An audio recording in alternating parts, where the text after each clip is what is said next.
एक मित्र ने मुझे पूछा कि गुरुजी वो परमात्मा का रंग, ऐसा आपने एक वीडियो बनाया, बहुत आनंद आया।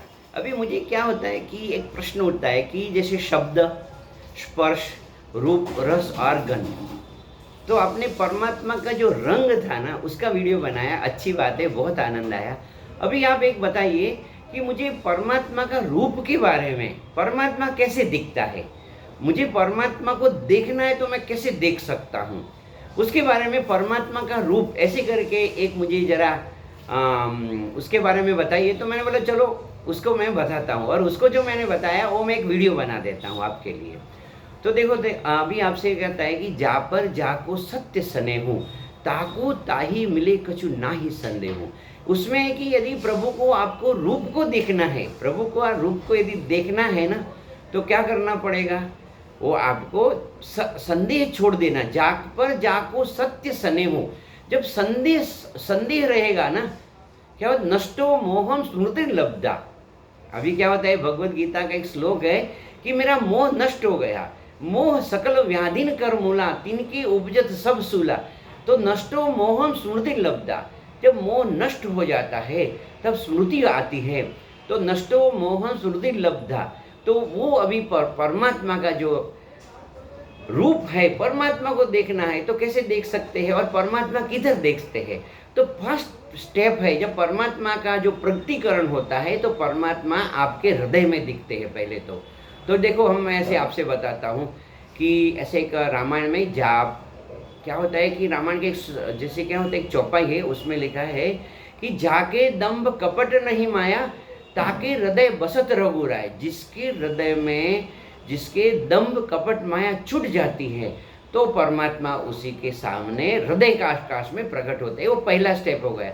फिर धीरे धीरे जो आदमी साधना करते करते आगे बढ़ता है तो लास्ट स्टेज में बता देता हूँ कि सिया राम मैं सब जगह जानी, करहु प्रणाम जोरी जुग पानी। वो जो परमात्मा है वो सब जगह दिखता है। यत्र यत्र मनोयाति तत्र तत्र समाधया। तो अभी जो लास्ट स्थिति क्या हो गई, उसी की जहाँ नजर जाती है वहाँ उसे परमात्मा दिखता है। और दूसरी बात जो मैं आपसे बताता हूँ कि वो जो आदमी है, जो भी साधक है, उसी को क्या होता है कि ऐसे जब मैं एक श्लोक बोलता हूँ, न मे मृत्यु शंका न मे जाति भेद, पिता नैव मे नैव माता न जन्म, बंधु न मित्रम गुरु नैव शिष्य, चिदानंद रूपम शिवो अहम शिवोहम। तो फिर उसी को बोध हो जाता है कि अहम शिवो अहम, मैं शिव हूँ ऐसा, मैं ब्रह्म हूँ ऐसा। अभी आपका क्या रहता है, पहले ब्रह्म भाव रहता है, फिर दूसरा जो आप रहता है जीव भाव रहता है, फिर देव भाव रहता है, और जाति कुल गोत्र धर्म का भाव होता है।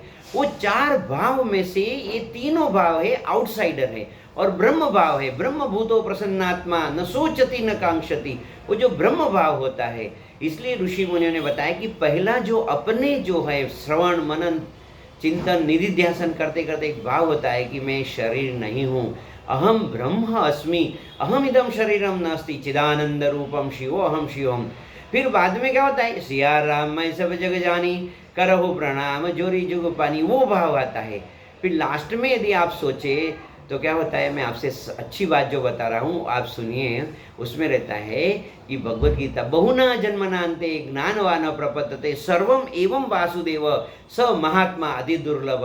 तो चलो, आपका शुभ हो, कल्याण हो, मंगल हो, मे गॉड ब्लेस यू। आनंद में रहो, मौज में रहो, हर हाल में खुश रहो, enjoy every moment of the life.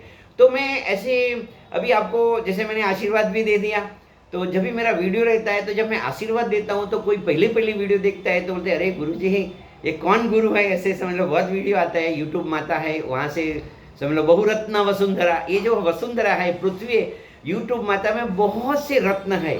तो बोलते कौन सा रत्न प्रकट हो गया ऐसे जो आशीर्वाद देता है। तो आशीर्वाद देने वाला आपके माता पिता, आपके गुरुजन है। मेरा एक भाव है कि आपका शुभ हो, कल्याण हो, मंगल हो। तो अभी जो प्रश्न था कि प्रभु का रूप कैसा है, तो क्या होता है, जासी रही भावना जैसी प्रभु मूरत देखई तिन तैसी। जिसी आपकी भावना रहेगी, तो जैसे अभी कबीर जी का बात थी, कीड़ी मातू नानो लागो, हाथी मातू मोटो क्यों, कर चोरी ने भागन लागो, पकड़ने वालो तू तो तू, बड़ बाड़क ने रोवा लाग्यो, छाणो राखण हारो तू। तो आप साधना कीजिए, आप उपासना कीजिए, आप कुछ न कुछ आध्यात्मिक प्रवृत्ति कीजिए। अन्नमय कोश, प्राणमय कोश, मनोमय कोश, विज्ञानमय कोश में कुछ न कुछ आप साधना कीजिए। साधना की परिपक्वता के बाद, जब आप साधना की परिपक्वता होती है, उसका फल स्वरूप आपके हृदय में वो परमात्मा का प्रगटीकरण होता है, वो प्रकाश होता है। जब वो आप और साधना आगे बढ़ती है तो फिर आपको, जो मैंने अंतिम स्थिति बोला है, सर्व खलु इदं ब्रह्म, जो भी कुछ है वो ब्रह्म है, ऐसा आपको बोध हो जाएगा। तो अभी पहला स्टेज आपने बताया कि पहले अंदर जाके दंभ कपट नहीं माया, आपको दंभ कपट और माया को छोड़ना ही पड़ेगा। यदि कोई मुझे बताए अरे गुरुजी ये सब नहीं छोड़े, तो मैंने बोला यदि स्वप्न देखता है तो सोना ही पड़ेगा, यदि आपको पेट भरना है तो खाना ही पड़ेगा। ऐसे समझ लो, दंभ कपट और माया को यदि आपने त्याग कर दिया तो आपके हृदय में परमात्मा का प्रकटीकरण होता है। जब साधना और बढ़ती है तो उस परमात्मा का प्रकटीकरण धीरे धीरे धीरे आपकी बुद्धि में होता है। फिर वो जो प्रज्ञा रहती है आपको, ऋतम भरा तस्य प्रज्ञा, तो वहाँ तत्र प्रज्ञा, तो वो जो वहाँ तस्य भी मैं बोलता हूँ, मगर ये शास्त्र में तत्र लिखा है, तो वो जो उसकी प्रज्ञा है या फिर वहाँ जो रहता है वो उसको देखने लगता है। जो मैंने आगे बताया आपको कि सर्वमेवं वासुदेव, सब जगह में वासुदेव है। यत्र यत्र मनो याति, जहाँ जहाँ मेरा मन जाता है, जहाँ जहाँ वो गुजराती में कवि, जैसे कवि ने बताया है कि कलापी जी करके हुए, उन्होंने बताया कि जहाँ जहाँ नजर मारी ठरे ત્યાં ત્યાં निशानी आपने, जहाँ जहाँ मेरी नज़र जाती है वहाँ उस परमात्मा का मैं दर्शन करता हूँ। तो बस ऐसे समझ लो कि आपको भी प्रभु का दर्शन सब जगह पे हो जाए, इधर अंदर बाहर भीतर ऊपर नीचे, आपको प्रभु का दर्शन हो जाए और आप प्रभुमय हो जाए।